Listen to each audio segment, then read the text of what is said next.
Bien le bonsoir à tous et bienvenue dans ce nouvel épisode des vidéastes du Passion Autosport du Var. Il est 18 h, santé à tous, le traditionnel lever de verre pour ce moment de partage, de passion tous ensemble depuis le début du confinement. Ça commence à faire quelques émissions.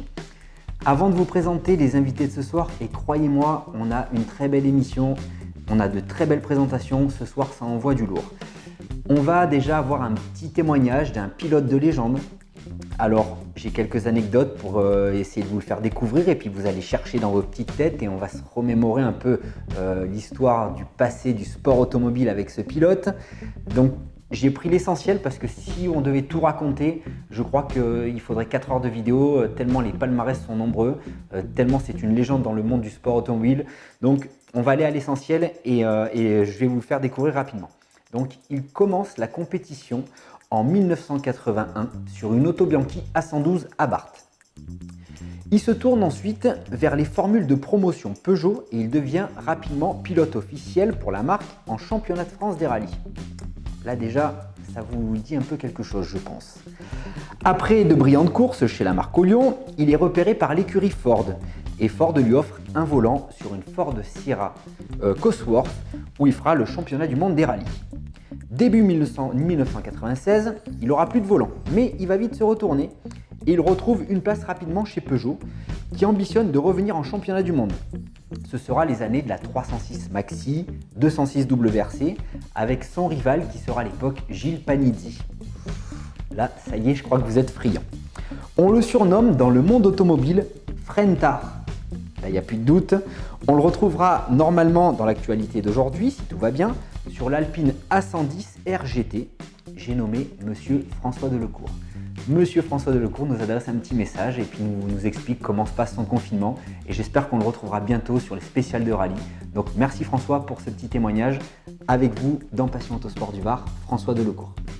Les passionnés de Passion Autosport du Var, je voulais leur dire un petit peu ma façon de me confiner ici au plan de la Tour. Donc on est sur le terrain de tennis familial où on a les enfants en toile de fond qui s'éclatent et ça joue au tennis. On organise plein de tournois toutes les après-midi. Quant à moi, c'est toujours des grandes balades, beaucoup de sport parce que je suis en préparation d'une course au Maroc, la Titane Désert, une course de l'extrême. Et pour les passionnés de rallye, on est tous en attente effectivement de l'avenir du championnat qui devrait normalement peut-être repartir, j'espère, au Mont Blanc avec un rallye d'Antibes reporté et peut-être essayer de se retrouver au volant de l'Alpine en fin de saison. En tout cas, on fera tout pour être au départ du rallye du Var avec l'Alpine RGT avec laquelle on a terminé donc premier de roue motrice au rallye du Touquet. Donc voilà, à très bientôt donc sur les routes de rallye, je l'espère, après ce dur et long confinement. Merci beaucoup François, plein de bises à toi, prends soin de toi et on espère te revoir rapidement sur les spéciales de rallye et notamment avec cette Alpine A110 RGT qui est déjà pleine de prouesses et avec un pilote tel que toi, je pense que ça va envoyer du pâté. À très bientôt, merci encore. Allez, on va passer aux invités de ce soir, mais on me dit dans mon oreillette qu'on a notre petite Majo qui nous suit depuis le début du confinement dans Passion Autosport du Var et elle a vu les émissions précédentes et elle a un petit témoignage à nous faire. On me dit dans l'oreillette qu'elle est en direct avec nous de sa petite Mini. Alors Majo, comment allez-vous? Et donc vous avez suivi un peu l'actualité de Passion Autosport du Var ces derniers jours. Vous en avez pensé quoi? Et bonjour Passion Autosport du Var, c'est Majo, je suis revenu. Alors merci Mathieu, enfin des femmes dans cette émission. Puis alors quelle femme quoi. Ah, t'as tapé tellement haut mon pauvre, on a touché les plafonds. Fou, c'était pas des cagoles. Alors des belles femmes qui adorent l'automobile, entre Laura et ses reportages complètement fantastiques. Moi je voyage, c'est des voyages à terre inconnus à chaque fois que je la suis sur YouTube, je te le dis. Et alors après, maman, Madame Sylvie, elle avait un coup de volant mon pauvre. C'était pas mon mari, je te le dis, là c'était précis, ça tâtait dimension. Et à droite et à gauche en travers. Putain, là il y a du talent. Tu nous as pas mené des cagoles là. Bref, c'est une belle émission, je me régale à chaque fois, là, tous les soirs, c'est un grand plaisir. Puis je le mets à fond, comme ça j'entends pas l'autre lourd. Il est toujours à l'apéro, tout seul comme un con, à se parler tout seul. Et vas-y que je me sers un Ricard tout seul, un glaçon, gna. Ah, pour sucer des glaçons, il y a du monde, Bref, j'espère que tout le monde fait attention, Restez bien cloisonnés chez vous, faites attention, lavez-vous bien les mains, et puis le reste, hein. Arrêtez de dire des conneries, ça évitera d'avoir des postillons partout là. Bref, tout ça pour dire, passer Autosport du Var, je me régale. Mathieu, continue, continue et continue. C'est un plaisir, mais c'est presque un orgasme à chaque jour. Tu vois, je me le... Ouh, bon, j'en peux plus là, je suis trempé. Bon, allez, la bise à tout le monde, tchuss. Merci Mamajo, tu reviens quand tu veux, tu sais qu'on t'adore et c'est une fidèle de Passion Autosport du Var. Donc elle est vulgaire, certes, je vous l'accorde, elle a un peu un franc-parler, mais on l'adore et avec sa petite mini, on la kiffe complet. Bisous Mamajo, plein de poutous.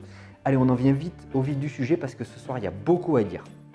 Alors, on va aller du côté de la Belgique ce soir et on va recevoir Maxime qui m'a envoyé une vidéo d'une Subaru. Et cette Subaru, écoutez bien attentivement la petite vidéo de Maxime. C'est une pièce de musée, je pense. Cette auto, elle a été fabriquée par ProDrive à l'époque pour en faire des autos de reconnaissance à des pilotes comme Colin McRae ou Carlon Sainz. C'est une pièce vraiment très rare. L'histoire est intéressante, donc je vous invite vraiment à découvrir la vidéo de Maxime sur cette Subaru qui est assez atypique, assez originale et surtout, je pense qu'il n'y en a plus beaucoup dans ce monde. Merci à Maxime de Belgique. Ensuite, on va aller voir Benjamin qui habite dans l'Aube. Donc Benjamin, c'est le rédacteur en chef de News d'Ancienne, si vous ne connaissez pas. Donc je vous invite aussi à découvrir sur Internet ce petit magazine qui reprend toute l'actualité automobile ancienne avec des petits reportages super sympas. Mais Benjamin, ce soir, il ne va pas nous parler de News d'Ancienne, il va nous parler de sa petite Simca 1100 de 1968 et c'est un grand plaisir d'avoir eu ta vidéo. Merci Benjamin. Ensuite, on va aller voir Manuel de Lyon. Et Manuel, il va nous présenter une Renault 19 16S. Alors, c'est un modèle suisse, là-bas, c'est la 16V. Et c'est un cabriolet.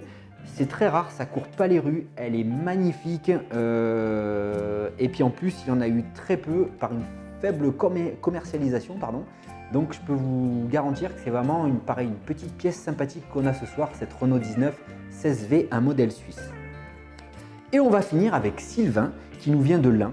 Et il va nous présenter une petite 104 Style Z de 1987.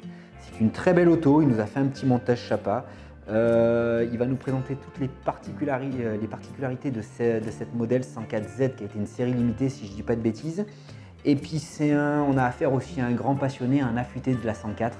Donc c'est un grand plaisir d'avoir Sylvain avec nous ce soir. Voilà le programme de ce soir mes enfants. Je vous souhaite un bon apéritif. Visionnez tout ça tranquillement dans votre canapé et je vous dis à tout à l'heure. Santé. Salut Mathieu, bonjour à tous. Je m'appelle Maxime, je viens de Belgique et je vais vous parler aujourd'hui de ma voiture qui est comme vous le voyez, qui est une Subaru Impreza mais qui a une histoire un petit peu spéciale. Il faut savoir que c'est une voiture qui a été construite par ProDrive à l'époque, donc qui engageait les voitures en championnat du monde. Et elle a été construite pour les reconnaissances. Donc c'est une voiture qui a été conduite en reco par Carlos Sainz, par Colin McRae, par Kenneth Eriksson et d'autres encore. Et si ProDrive à l'époque utilisait des coques nues pour faire leur groupe A, pour faire les voitures de reco, ils utilisaient des WRX RA. Donc c'était pas des STI, c'était des WRX RA. Et c'était des voitures un peu dépouillées. Donc ils les préparaient tout de suite, donc ils soudaient les caisses, ils les arceautaient. Il mettait toutes les protections nécessaires, et celle-ci est une des survivantes des reconnaissances. Elle n'a jamais été restaurée, elle est toujours restée telle qu'elle. Donc elle a même d'ailleurs toujours son immatriculation originale de chez ProDrive. Voilà, donc vous voyez que la décoration est un petit peu spéciale. En général, j'utilise cette voiture sur des rallyes historiques, mais elle a souvent des anciennes décos. Mais ici, on avait fait une déco un peu spéciale pour faire la promotion d'une association qui regroupe des pilotes et des copilotes féminines, donc ça leur faisait un petit peu de visibilité et comme leur nom c'est la Team Pink, voilà, on avait fait une voiture rose qui a eu son petit succès d'ailleurs. Cette voiture elle a une anecdote un peu sympa parce qu'en 97 elle a fait les recos du rallye d'Argentine avec Colin McRae et ils ont pris un bus en frontal. La voiture était pas mal abîmée à l'avant gauche, on le voit d'ailleurs toujours un peu et le bus était vraiment abîmé. Bon, les esprits sont un petit peu échauffés pendant l'EFCO. Colin et Nicky, à un moment, ils se sont sentis menacés, donc ils ont décidé de déguerpir. Ils sont partis. Et 2 jours après, il y a un huissier qui est arrivé chez ProDrive avant le rallye et qui a exigé une caution de plusieurs milliers de dollars, sans quoi l'équipage ne pouvait pas prendre le départ. Donc voilà, cette anecdote, c'était avec cette voiture-ci. Je vais vous montrer un petit peu l'intérieur. Elle est restée originale, hein, donc je n'ai rien modifié par rapport à son état d'époque.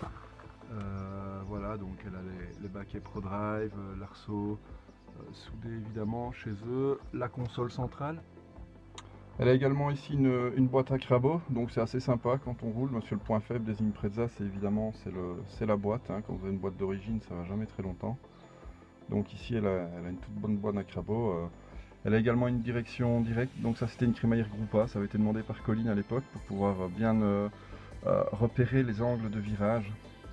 Donc elle a la même crémaillère qu'une Groupa, donc ça et la boîte avec le bagne, c'est une voiture qui n'est certainement pas une WRC, mais c'est super marrant à conduire, c'est plein de sensations et voilà, j'invite celui qui veut à venir faire un tour quand il est de passage dans la région. Voilà, avec l'arrière un petit peu et le bac à casque. Je vais vite hein, parce que voilà, 3 minutes c'est relativement court. Donc à l'arrière, on avait le gros réservoir. Vraiment il y a la roue de secours hein, qui va devant. Bien voilà, ce petit tour est terminé. Je vous remercie. Mathieu, tu sais bien que la voiture est à ta disposition si tu souhaites un jour venir passer quelques jours en Belgique. Elle sera toujours là pour un essai un peu plus détaillé. Merci et bon courage à tous ceux qui travaillent et à bien vite. Salut tout le monde, salut Mathieu, salut à tous les fans. Donc moi c'est Benjamin, j'ai 30 ans, j'habite dans le Pays d'Hôte. Un très bel endroit de l'Aube où il y a des belles routes, des belles forêts, des beaux virages et du beau relief. Un endroit parfait pour rouler en voiture ancienne. Je suis rédacteur en chef de News d'Ancienne, un site internet qui parle de l'actualité des véhicules anciens. Mais aujourd'hui, je vais surtout vous parler de celle-ci, ma voiture ancienne, ma Simca 1100. Donc, ma voiture, c'est donc une Simca 1100. C'est une voiture de 1968. Donc elle est noire, avec le petit intérieur qui va bien, puisque, alors évidemment, on va pas parler de cuir, hein. C'est du simili de couleur rouge. Voilà. On va ouvrir la porte, on verra mieux. Voilà. Donc c'est une voiture qui n'est pas du tout sportive. D'autant plus que là, on n'est pas sur une 6 chevaux, mais comme c'est marqué ici, on est sur une 5 chevaux. Donc vraiment l'entrée de gamme de chez Simca. Donc c'est une voiture qui a eu 2 propriétaires avant moi. La première propriétaire qui l'a donc commandée dans cette combinaison de couleurs qui est pas si courante que ça. Et puis un couple à qui je l'ai acheté, qui la vendait, qui me disait qu'elle roulait tous les jours pour que le monsieur aille au travail. Alors oui, il roulait avec tous les jours pour aller au travail, mais alors entre chez lui et son travail, il ne devait pas y avoir un seul stop, ni un seul feu rouge, parce qu'en fait l'auto elle tenait pas le ralenti. Alors eux ça les dérangeait pas, mais moi j'avais fait 500 bornes pour aller la chercher, et donc j'ai eu un petit peu de mal à la remonter. Donc voilà, ça a été mon daily driver pendant 2 ans presque, et après elle est plus passée dans une utilisation de vraies voitures anciennes. Donc c'est une auto dont je me sers en ce moment avec le confinement beaucoup moins, même si j'essaie de l'utiliser une fois par semaine pour aller faire mon petit marché. Et puis après je m'en sers pour aller à des rassemblements, mais forcément pas trop loin, parce que pour ceux qui connaissent ce moteur, il fait quand même pas mal de bruit. Et à 90, bon alors on n'a plus le droit de rouler à 90, allez, à 80 ça va encore, mais quand on arrive au-dessus sur des voies rapides, ça devient compliqué. Donc voilà, c'est une auto qui est dans son jus, hein. Vous pouvez voir la carrosserie, elle est loin d'être parfaite. Elle aurait besoin d'une peinture. Mais bon, quand on connaît le prix de l'auto et le prix d'une peinture, ça va pas vraiment ensemble. Donc c'est une auto qui a pas trop besoin de soins mécaniques. On a refait ce qui n'allait pas sur le moteur récemment, c'est-à-dire qu'on a refait tout de l'allumage, on a refait l'alimentation en essence. Donc elle tourne bien, mais alors c'est vraiment la partie esthétique qui va être à soigner maintenant. Donc ouais, une peinture, les deux ailes, parce que alors tout est d'origine. Hein. Les deux ailes, le pare-choc, tout a été tordu par des chocs successifs. On le voit bien sur celle-là. Donc c'est voilà, elle est pas exceptionnelle, mais bon, c'est une auto qui roule et c'est un peu ce qu'on lui demande. Il faudra aussi que je refasse les roues, que je trouve les enjoliveurs qui sont pas du tout faciles à trouver. Et puis voilà tout ce que je peux vous dire sur cette auto. Si vous avez des questions, vous pouvez les poser en commentaire, j'essaierai d'y répondre au fur et à mesure. Et puis sinon, vous retrouvez d'autres photos d'elle sur News Anciennes. Voilà, et bonne fin de journée à tous, amusez-vous bien pendant le confinement et puis bon apéro. Bonjour à tous, je m'appelle Manuel Lopez, j'habite dans Lyon et je vais vous présenter ma Renault 19 Cabriolet. C'est un modèle de février 92, une première génération, très rare puisqu'elle a été produite pendant 11 mois.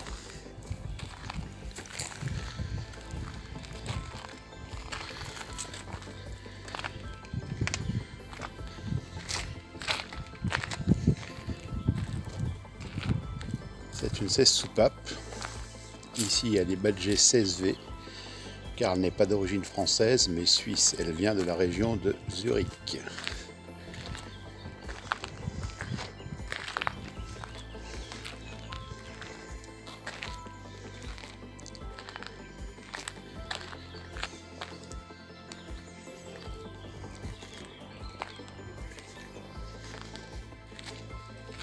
Et j'aime bien la ligne de cette auto, autant capotée que décapotée. Je la possède depuis octobre 97 et parcouru à peu près 3000 km avec. C'est une voiture assez sympa à conduire, cheveux au vent, avec une mécanique qui marche bien, mais il faut la cravacher pour aller chercher la puissance.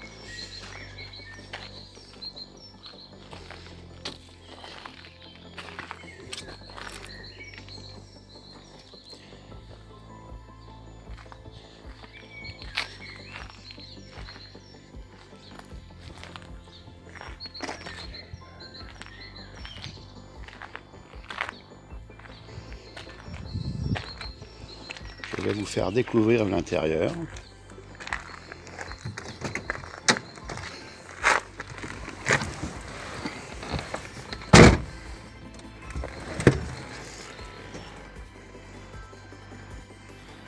Elle est munie de sièges chauffants,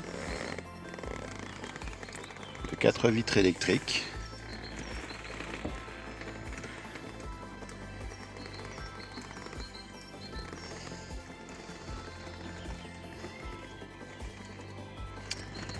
Elle a 224 000 km.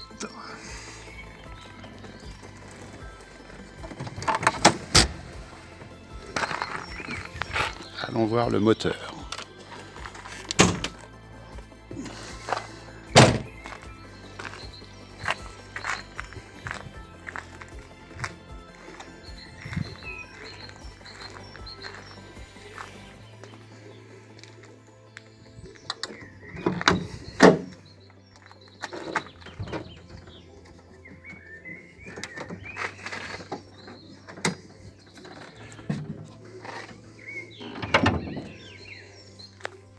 Donc c'est du 1816S, le même que la Clio 16 soupape.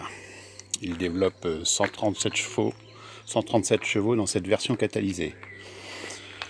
C'est assez fiable, il faut toutefois surveiller le niveau d'huile souvent et faire attention aux surchauffes lors des rassemblements.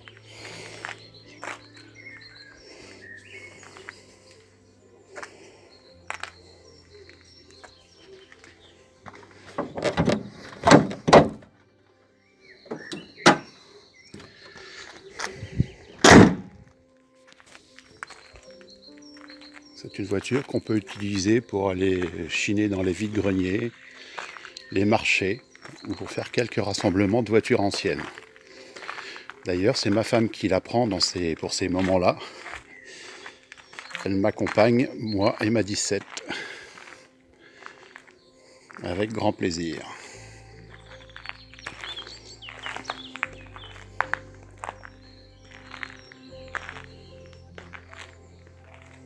Elle ne possède pas ces jantes d'origine qui sont des turbines, mais je pense en retrouver pour y remédier.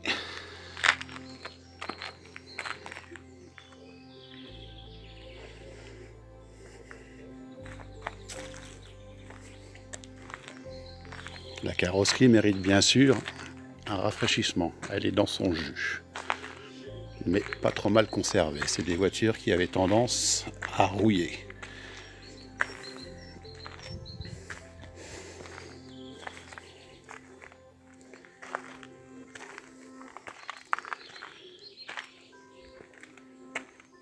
La sellerie a subi le poids des années. C'était un défaut sur ce modèle. J'en ai retrouvé une en bon état en Belgique, mais avec le confinement, je ne peux pas encore aller la chercher. Voilà, je vous remercie. Je remercie Mathieu de m'avoir permis la présentation de ma Renault 19. Et je vous dis à bientôt. Merci.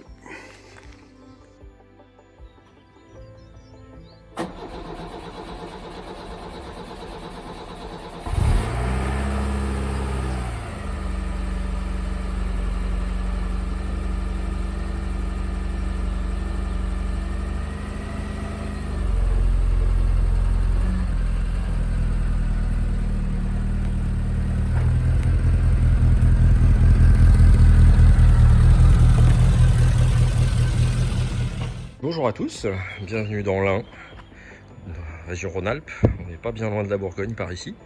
On est dans les débuts de la Bresse, à Vona, petit village connu pour son super resto 3 étoiles qui nous attire beaucoup de belles voitures. Voir des belles voitures tout le temps, ça m'a rappelé que j'avais aimé l'automobile longtemps, et quand on n'a pas les moyens, eh ben on fait dans la petite ancienne sympathique, histoire de rouler différent et de se faire plaisir. Donc voici une 104 Peugeot style Z. Donc voiture produite de 1972 jusqu'à 1988. Alors celle-ci, donc c'est une version coupée qui date de 1987, 14 avril, première mise en circulation. Donc ça fait 2 jours qu'elle a eu ses 33 ans, l'âge du Christ. On va espérer qu'elle vive longtemps, plus longtemps que lui. Donc ce petit coupé, il a des particularités liées à son année et à sa série limitée. La Style Z, c'était la reprise à pas cher de l'esthétique de la version ZS, qui était la version sportive. C'était des sportifs qui montaient pour la première ZS à 82 chevaux et la deuxième à 97 ou 98 chevaux. Dans une voiture qui fait 740 kg comme celle-ci, ça devait être assez fun. Donc elle reprend des petits éléments de design de ces versions sportives, notamment le petit béquet qu'on voit là à l'avant, là, sous la plaque d'immatriculation. Elle a le grand volant qu'on verra tout à l'heure à l'intérieur. Donc c'est histoire de lui donner un petit air de sportive. Après, elle a des particularités esthétiques qui sont liées à son année. À partir de l'année modèle 87, donc milieu 86, Peugeot avait remis un peu au style, la 104 l'avait remis un peu au goût du jour pour reprendre un peu le style qui s'était amorcé avec la 205. Et on a donc cette calandre à 3 barres, là où avant on avait des calandres à grille standard. Donc on a ce truc, alors qui est une vraie rareté du coup sur les 104, parce que sur les dernières années, il n'y en a pas eu beaucoup de produites, donc des calandres, il n'y en a pas eu beaucoup. Des calandres à 3 barres, et en plus c'est un plastique qui vieillit très très mal, donc on est assez nombreux à avoir des emmerdes avec, elles partent en morceaux. C'est le petit défaut de la bête dans cette version là. Donc cette voiture, ça va faire 1 an début mai que je l'ai. Je l'ai trouvée, elle avait été un peu nettoyée après une sortie de grange et puis déjà révisée, donc j'ai pas eu grand chose à faire dessus pour pas dire rien. Elle était en super état, couchée au garage depuis toujours. Il n'y a pas un pet de corrosion. J'ai moins de corrosion là-dessus que sur mes voitures qui ont 10 ans. C'est un truc de dingue. Donc du coup, moi je l'avais récupéré à peu près à l'état d'origine. Donc la calandre à bâton, les pneus, les jantes d'origine tôle. Donc j'ai fait quelques ajouts histoire de l'améliorer un peu. Donc à commencer par, on va aller voir côté ensoleillé, les jantes en alu, les fameuses jantes à 1000 qui ont été montées sur beaucoup de voitures chez PSA. Voilà, donc ces belles jantes, tout alu. Ça a été monté donc sur la 104, c'était les jantes des ZS. Donc ça c'est de l'accessoire d'origine, hein. Ça pouvait s'acheter séparément chez Peugeot quand on achetait sa 104. Donc c'était les jantes des ZS et des ZS2. Ça a été monté aussi, je crois bien, sur certaines Visa, si je dis pas de bêtises. Voilà, c'était les jantes sport. Donc ça j'ai mis ça parce que alors d'origine, je vais vous montrer, histoire de pouvoir la mettre dans l'état où elle est sortie d'usine. J'ai gardé ma jante tôle et j'ai trouvé, ça c'était une spécialité aussi des années modèle 87-88 sur les 104, pour mettre aussi là au goût du jour avec la 205, le superbe enjoliveur en plastique, qui lui donnait donc un look plus moderne à l'époque, mais alors que je trouve vraiment vieillot maintenant pour le coup. Donc elle avait ces 4 enjoliveurs plastiques, ça faisait partie des spécificités liées à l'année. Donc cette voiture est, comme je disais, donc 740 kg, c'est un petit moteur qui sort une petite cinquantaine de chevaux, on doit être à 47 ou 48, je ne sais plus. Donc c'est très rigolo, ça va, c'est pas sportif pour dessous, mais petite route de campagne c'est parfait. J'espère pouvoir vous aller faire un petit tour, donc on verra. On continue le tour. Un truc qui m'a toujours étonné sur les 104 Style Z, il n'y a pas marqué 104, nulle part, ni à l'avant, ni sur les côtés, ni derrière. Là, vous avez juste le logo Peugeot et la reprise Style Z. Sous la fenêtre arrière, là, on a ces petites bandes noires là, qui partent en morceaux d'ailleurs sur la mienne. Ça, ces stickers là, c'est spécifique aux années, pareil, les 2 dernières années, donc année modèle 87 et 88. Un petit truc que j'ai fait aussi, là, le petit autocollant Peugeot champion du monde des rallyes 85-86. Je l'avais, il était tout jauni, tout pourri, ça se refait, donc je lui ai remis histoire qu'elle retrouve un peu de son jus. Les petites bavettes à l'arrière, alors ça à mon avis je suis totalement anachronique, parce que vu que c'est le lion héraldique qu'il y a dessus, il n'était plus du tout utilisé dans ces années là, mais c'était histoire de pas trop la salir, et puis le lion héraldique est quand même très joli, donc je les ai trouvées neuves. Sur la plage arrière, on a fait une petite évocation années 80, avec la veste en jean, le Walkman et les vieux sauront de quoi en cause, le Kiki. Un truc qui va faire rêver les possesseurs de 104, j'ai le gicleur. Ça, ce gicleur à la con, tout le monde le cherche. Il se perd facilement parce qu'en fait il est juste posé. Et à part faire refabriquer pour l'instant, personne n'en retrouve. Donc, ça c'était une option du coup aussi sur la Style Z, c'était donc l'essuie-glace arrière. Bon, techniquement le gicleur il en met la moitié à côté de la vitre, le balai est minuscule, ça essuie pas grand chose. Le petit bouchon, ça c'est un défaut encore, il n'est pas d'origine, c'est pas ce qu'il y avait de monté dessus. C'était des bouchons qui étaient entièrement couleur carrosserie, à l'occasion je retrouverai. Au pire il y en avait des chromés aussi qui se mettaient sur les 104, ça ferait peut-être pas mal. Et puis donc les bandes aussi sur les portières avec la reprise du Style Z. Petit détail qui peut être sympa si vous avez une ancienne, il y a un site là, c'est qui refabrique des petites vignettes comme à l'époque. Moi j'ai mis sa vignette d'année de naissance. Voilà. Vous voyez extérieurement, elle est pas, je me plains pas, elle est pas dégueu. Allez, un petit tour à l'intérieur. Donc une chose qui m'a fait acheter celle-ci et pour une autre, c'est que la sellerie était en super état. Vous voyez là, c'était vraiment du tout bon. Les sièges qui se relèvent avec la petite manette. Voilà. Les places arrière, alors c'est du symbolique. Hein. Bon, le siège là, il est reculé à fond, mais je vous garantis, même quand le siège avant est au maximum vers l'avant, c'est les genoux dans le menton. Hein. Les ceintures sans enrouleur, formidable. Il faut régler à chaque fois que quelqu'un monte. Avec quand même le petit détail qui tue, le petit support pour poser sa ceinture.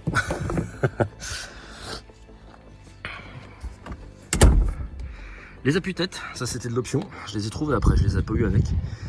Donc trouvés après, et puis je les avais trouvés pas de la bonne couleur. Donc j'ai fait refaire. Vous voyez, on voit bien. Le tissu est le même, j'ai vérifié 15 fois, mais le truc c'est que le tissu sur les sièges a vieilli, alors que sur le dossier, ça je l'ai fait refaire, c'était le seul défaut. La petite montée côté conducteur là qui était toute râpée. Alors, côté confort et conduite, une entorse que j'ai faite. Le tableau de bord, c'est un tableau de bord de GLS, c'était la version 4 portes, enfin 5 portes d'ailleurs. La version 5 portes de luxe, on va dire, qui avait l'horloge. Sur celle-ci, normalement, il n'y a pas l'horloge. Donc j'en ai racheté un tableau de bord de GLS. J'ai mis mon compteur dedans et comme ça j'ai l'heure dans la voiture, ça c'était très nul. Autre option, le super autoradio mono Blaupunkt. Il y avait le bouton cassé, j'en ai retrouvé un autre autoradio, j'ai piqué le bouton et qui marche, c'est formidable. C'est pas beau ça, je mets pas le son trop longtemps parce que YouTube va pas aimer. Hop, avec les super boutons de pré-réglage, ça c'est formidable. On peut pas enregistrer ces stations, mais par contre ils retrouvent. Là on a RMC, là on a Luxembourg, c'est quoi, c'est RTL maintenant, les petites ondes FM. Là on a Radio France et là on a Europe 1. C'est très fort, et ça marche partout. Vous appuyez sur le bouton, il retrouve il a la fréquence. Ça doit être des radios qui ont les mêmes fréquences historiquement partout dans la France. Et voilà. La commande de l'essuie-glace arrière, ça c'est formidable en roulant de réussir à appuyer là-dessus pour donner un petit coup d'essuie-glace. Alors si on maintient longtemps, ça déclenche le gicleur. Formidable. Pas de boîte à gants. On a une superbe étagère en plastique absolument fabuleuse qui contient pas grand chose et qui nous tombe dessus. En plus, il y a des reflets de partout. En plus, vous voyez, il y a le super ventilateur là, pour la ventilation. Donc autant dire que la hauteur utile, vous voyez, c'est une boîte de mouchoirs. Formidable. Voilà. Donc celle-ci, vous voyez, 187 000 km. Elle les a passés il y a 2-3 semaines. Là. Je l'ai fait encore tourner. J'ai la chance d'aller encore bosser. Oui et non. On s'expose un peu en ce moment, mais en même temps ça permet de se balader un peu et du coup de temps en temps je la prends pour qu'elle tourne parce qu'elle roule pas déjà beaucoup, mais là en ce moment c'est la cata. Voilà, et on a un autre petit vide-poche là sur le côté avec de la ficelle de partout et puis de la ficelle, du câble de partout et de la paperasse.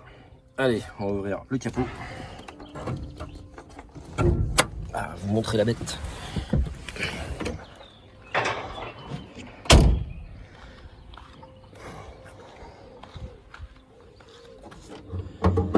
Alors le capot il est repeint récemment, là. Il a fait même pas 100 bornes depuis qu'il a été repeint. Parce qu'il en avait besoin, il y avait le nez du capot qui était un peu attaqué avant que ça dégénère vraiment. Alors, spécificité de l'époque, ça se faisait beaucoup, la roue de secours posée sur le moteur. L'air de rien, ça gagne de la place, bon ça rajoute du poids à l'avant, mais bon, s'il y avait ça dans le coffre, on serait foutu, il n'y aurait plus de coffre. Alors on va l'enlever. Allez, roue de secours déposée, donc voici le moteur. Qui a une spécificité un peu sur les 104, un truc un peu bizarre, c'est un ensemble moteur-boîte avec le graissage en commun. Donc quand on fait la vidange, on vidange du coup et le moteur et la boîte. Ça a ses avantages et ses inconvénients. Par contre du coup, pour l'encombrement de l'ensemble, on se retrouve avec un moteur qui est couché. Et donc vous voyez là, je sais pas si on va voir grand chose, mais le bouchon de réservoir du coup il est sur le côté de la culasse. Et on a la culasse qui est donc penchée. Donc là, si on veut, par exemple, si un jour on a une merde et qu'il y a un joint de culasse à faire, il n'y a pas d'autre choix que de sortir tout le bloc moteur. Là. On ne peut pas faire. C'est un poil emmerdant. Le freinage, comme vous le voyez, pas de master vac, donc faut appuyer fort sur la pédale. Bon, pas très fort non plus, parce que la voiture est super légère, mais quand on a l'habitude de nos voitures tout assistées, ça fait tout drôle. Évidemment, pas de direction assistée, je précise pas, c'est pas la peine. Voilà, petit moteur, carburateur, on parle pas d'injection là-dessus, carburateur Solex. Voilà, avec c'est bien à l'ancienne, le gros bloc du filtre à air. Voilà, rien de spécial en mécanique, à part ce moteur couché, qui a une petite spécificité sur ces voitures-là. Voilà, et donc la calandre, alors là, je vous montre cet état magnifique. C'est repris de partout, ça part en morceaux, là c'est le dernier morceau là, qu'a cassé l'autre jour, là, il a fallu que je remette un coup de scotch derrière pour que ça tienne. Voilà, bon, ça, j'ai des pistes pour faire refabriquer. On verra ça plus tard parce que à mon avis ça risque d'être un certain prix. Voilà, qu'est-ce qu'il y a d'autre de rigolo aussi, la petite plaque constructeur automobile Peugeot, toujours bien aimé. Voilà, pour un petit tour de la bête. En espérant qu'elle vous ait plu, au plaisir de voir d'autres vidéos de vos voitures, là. On voit des trucs sympas ces derniers jours. Allez, bonne journée, merci à tous. Salut les nazes. J'espère que vous allez bien. Encore une belle émission ce soir. Écoutez-moi ce bon son de reggae. Ça me rappelle le bon vieux Bob Marley, tout ça. Bon, écoutez, c'était génial. Et François, si tu veux, je vais me faire un tennis. Moi, j'adore la baballe. Donc, je peux te faire ramasseur de balles, c'est pas un problème. Et puis, si tu veux, je monte dans l'alpine avec toi. C'est pareil, c'est avec grand plaisir. Bon les nazes, c'était une belle émission, je vous retrouve demain. Et puis on continue à nous envoyer vos vidéos parce que ça déchire. Allez, ciao les nazes, à demain.